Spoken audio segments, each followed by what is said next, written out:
In the middle of that, I decided I've got to do an unboxing video because in this box behind me, I have some amazingly rare stuff by the late David Smith. And I said, you know what? They're special pieces. One of them is really rare.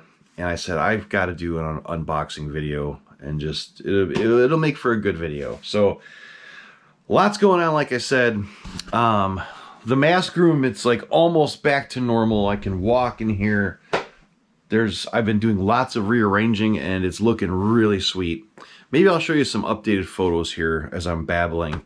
But man, this place is looking incredible. There's a ton of masks. I'm building more pedestals and different ways to display some of the bigger pieces in here. But oh my God, it's looking insane. I'm very proud of where this collection is right now. It would not be where it is at this moment without the pieces, of course, from Frank and the Frankenstein. That has totally changed. Frank's pieces have totally changed this collection forever. As well as pieces from Ira Brown's collection.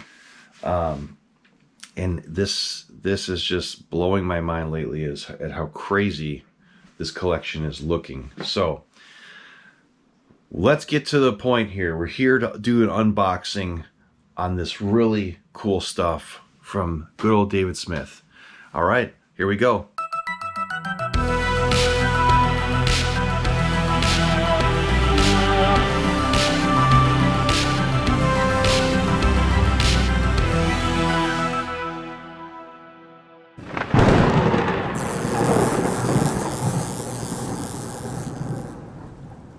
Let's get right down to it. This box has been sitting here for 2 days, and I've been so busy in the other room painting some walls and whatnot and going over the tiki bar stuff. I said, man, I gotta get this box open and see how these masks look. A gentleman by the name of Terry reached out to me after I answered one of his posts about him selling some rare David Smith masks. And he had quite a few masks for sale, but man, these were the ones I really had a good interest in, especially the one, there's one that's really rare, but it's not because it's rare, you know, there's more to it. There's more to it than just being, you know, there's more to it wanting a mask just because it's rare, all right? I want it because, number one, it's awesome. Number two, it's vintage. You know, you can't really find it anywhere else.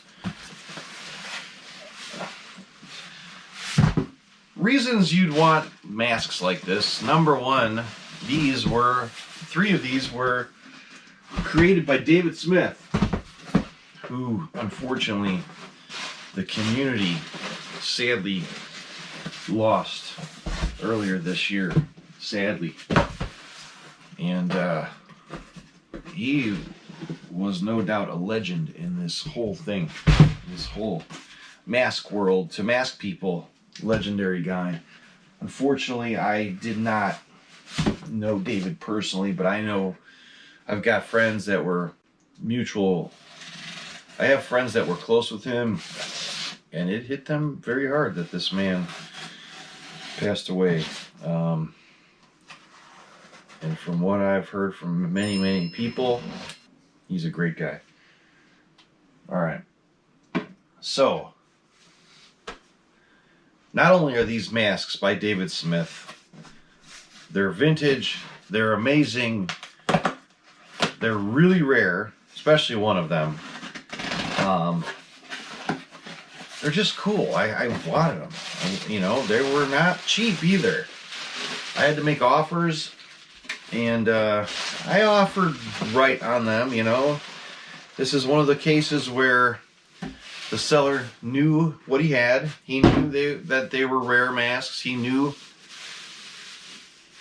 David Smith masks would probably be in demand. by collectors, which he is absolutely right. And I said, well, let me think about it. I'll come up with a price and see what he says, you know. He accepted my offer, and here they are. I can't believe these are here right now. It's so crazy. This is an old David Smith mask known as Back from the Dead. Check this out. Wow, that is so neat. That is no doubt a rare mask. This is going way back. This is probably early 80s, I would think. I just can't remember how old they are, but I think early to mid 80s. This is a Stroke of Midnight Studios mask. Back from the Dead. Man, I've only seen some pictures of these over the years, and I cannot believe there's one in my hands right now. And man, David and I had a lot of mutual friends, and the guys that really knew him are just crushed by the loss of David, which tells me he was one heck of a guy, you know. And I was Facebook friends with him for a long time, and unfortunately never, you know, we exchanged a few, you know, messages, but man, I wish I could have talked to him more, you know. It's just, so this one here, these are all on the same catalog page, the one I've seen from years ago. This one is known as the Ogre. This is a crazy looking, wow. The old Ogre. Look at this thing. Man, so this is gonna need, this one's got some crispiness around this lower edge, a little dry here on the edge. This is gonna need some very careful manipulation, maybe with a little heat, but this will need to get foam filled. All these are gonna get foam filled, and they totally deserve that. We've got to, I have to, I feel it's my duty to preserve these, you know, try to preserve them so they are around for a long time to come. Look at that. You will not, I don't ever remember seeing one of these in a collection, this Ogre. I saved the best for last. Do not cut deep. This is the rare one, guys. They're all rare, but this is a really rare one. This is a Stroke of Midnight Studios mask in old catalog pictures, just like the others. Never seen one in my hands. Never seen one in front of me. Never seen one in a collection. So this is exciting. This is the Alien. For those of you that know Stroke of Midnight Studios masks, this is the Alien mask. It's a really cool Alien. It'll look cool if I could display it by my Kirk Brady set over here. The Ultimate Alien next to me. I don't know if you can even see it on camera, but this kind of would look neat displayed in the same vicinity as that one. This is like Christmas to me right now. This is amazing. It is supple and soft.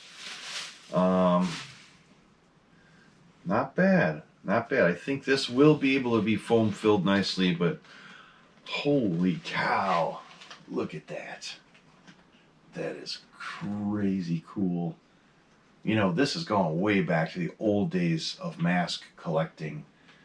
Back to a time when I was just a little kid and I was not buying masks like this and collecting them. I was wearing masks, but this goes back to the old days of the, I don't want to say old timers. My older friends are going to laugh and shake their heads, but this was from another time when this hobby was in a different place, you know, in the 80s, late 70s, 80s.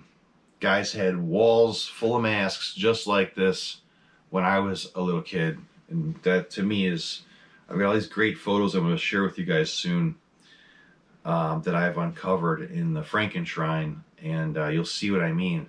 Just seeing all the old photographs with like wood paneling and all these old, you know, vintage masks like this on walls. it's something I really love. This is a really neat sculpt. And look at the little tiny ears David did on this. It's so wild. This crazy brain looking head, you know, with these veiny things. But I have a feeling this is going to foam fill nicely. That, my friends, is a very, very rare David Smith Stroke of Midnight Studios mask. Is Alien. And I don't know if you'll see another one anytime soon. That's for sure, because I've never seen one until right now. Only in pictures. Thank you, Terry. These are amazing so far. There's one more mask in this pack that is not Stroke of Midnight Studio and not a David Smith mask. It is a very familiar mask though, and I'm going to open it on camera because it's an old favorite, and it's one that I had as a kid. It was in Terry's photos. I'm like, man, I already have one on the shelf here. I've probably owned 4 or 5 other copies of this mask, but anytime a nice one surfaces, I don't know, it's like this weird thing, I have to buy it. So, you guys, you Be Something Studio people out there are going to know exactly what this is. This is a mask I've told in the past to you guys. My mother put on and kind of chased me around the house. This is an old favorite of mine. This will always be one of my favorite masks of all time because I have history with this mask. This is the old Dream Girl by Be Something Studio, and this is a crate. Oh, her veil's coming off. Let's see which side. Aha. She still feels good.